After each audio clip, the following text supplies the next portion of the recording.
ఇన్నోమాటిక్స్ research labs లో అది కూడా ప్లేస్మెంట్స్ గురించి. సో మాక్సిమం సపోర్ట్ ఇస్తున్నారు అండ్ ఆల్సో జాబ్ రిక్వైర్మెంట్ కి తగ్గట్టుగా మళ్ళీ స్పెషల్ గా వాళ్ళని ట్రైన్ అప్ చేస్తున్నారు కాబట్టి సో ఇదంతా ఎలా పాసిబుల్ అవుతుంది? లైక్ సింపుల్ అండి, క్యాండిడేట్ ఏదైతే కాలేజ్లో చదువుకుంటాడో అంత కంప్లీట్లీ బుకిష్ నాలెడ్జ్ ఉంటుంది. So when he is coming to institute or any campus, so నేను క్యాండిడేట్ని ఎట్లా ట్రైన్ చేస్తానంటే నా దగ్గర ఉన్న సబ్జెక్ట్నే కాదు, కంపెనీస్లో కావాల్సిన టూల్స్ రిక్వైర్మెంట్ బట్టి నేను క్యాండిడేట్స్ని ట్రైన్ చేసుకుంటూ వెళ్తాను. ఎగ్జాక్ట్లీ. సో నా దగ్గర different type of 11 years experience, 12 years, 18 years experience tutors ఉన్నారండి. నేను వాళ్ళతో మార్కెట్లో లేనివి, ఇప్పుడు ప్రెసెంట్ ఓపెనింగ్స్ లేనివి దాని మీద నేను ట్రైనింగ్ చేయించచ్చు. సో దానికి వెళ్తే నాకు పైసలు వస్తాయి, డబ్బులు వచ్చేస్తాయి.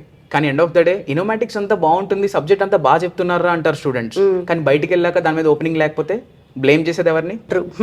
ఫస్ట్ ఆఫ్ ఆల్, అరే వరుణ్ అనే పర్సన్ ఉన్నాడు, చాలా బాగా మాట్లాడాడు, ప్లేస్మెంట్ పాయింట్ ఆఫ్ వ్యూలో చెప్పాడు, సబ్జెక్ట్ అంతా బాగా నేర్పించారు, జాబ్ లేదు. సో అది నాకు వద్దు. ఇన్నోమాటిక్స్ గ్రో అవ్వాలి అని అంటే బయట మార్కెట్లో స్టూడెంట్స్ కి ఏదైతే మేము ప్రామిస్ చేసామో అది నేను ఫుల్ఫిల్ చేయాలి. సో ఇంటర్నల్ గా ఏం జరుగుతుందో నేను క్యాండిడేట్స్ కి అదే చెప్తాను. సో లెట్స్ సే నేను ప్రీవియస్ గా చాలా కంపెనీస్ లో వర్క్ చేశాను. సో ఇక్కడ లెట్స్ సే నేను ఒక 3 years నుంచి ఇన్నోమాటిక్స్ లో ఉన్నా. సో ఎందుకు ఉన్నానంటే ఇట్స్ సాటిస్ఫాక్షన్, జాబ్ సాటిస్ఫాక్షన్. నాకు ప్రతి ఒక్క స్టూడెంట్ పేరెంట్తో కనెక్టివిటీ ఉంటుంది.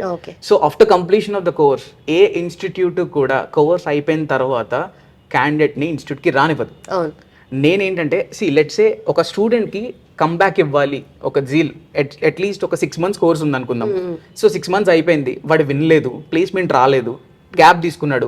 అయిపోయిన తర్వాత కూడా క్యాండిడేట్ నా దగ్గరికి వచ్చి అన్న నాకు placement assistance, I can go with bond relations everything, అన్న నాకు ఒక ప్లేస్మెంట్ కావాలి అంటాడు. సో సరేనన్నా నేను ఇది చేస్తానని చెప్పేసి మాట్లాడి ప్లేస్మెంట్ పాయింట్ ఆఫ్ వ్యూలో క్యాండిడేట్స్ని నేను సెగ్రిగేట్ చేసుకొని ఒక మాక్ తీసుకుంటాం. సో దాన్ని బట్టి రిక్వైర్మెంట్ ఏది ఉందో మళ్ళీ ఫిట్మెంట్ అసెస్మెంట్లు కండక్ట్ చేస్తాం. నేను క్యాండిడేట్ని నో చెప్పను. ఏదైతే జీల్ మళ్ళీ స్పార్క్ పుడుతుందో కంబ్యాక్ ఇద్దాం అనుకున్న స్టూడెంట్తోనే నేను మళ్ళీ లైక్ ఇన్స్టాగ్రామ్లో పెట్టుకుంటా, లింక్డ్ఇన్లో పెట్టుకుంటా, మార్కెటింగ్ చేసుకుంటా. నేను ఒక ప్లేస్ అయిన క్యాండిడేట్ని 100 మందికి చూపించుకుంటా. నాకు 30 మంది 40 మంది ఆటోమేటిక్గా వస్తారు.